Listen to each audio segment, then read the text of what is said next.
میخوام اسبی که با جان مارستون برمیدارم و بهتون بگم، فقط قبل حساب یادتون نره.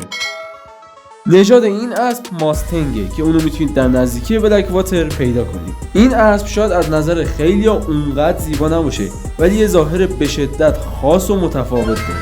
رنگ نسکافه‌ایش، خط صاف روی کمرش و موهای مشکی که چشمای مظلوم و براقش رو پوشونده. و همچنین این اسب از اون اسباییه که پاهای پشمالو دارن. بیا با پشمان بازی کن. ولی متاسفانه تنها نقص ظاهریش جثه کوچیکشه که تقریبا با نژاد عرب برابری میکنه. اسم این اسبو گذاشتم ادوارد، مخفف ادوارد و سالامانکا یا همون لالو.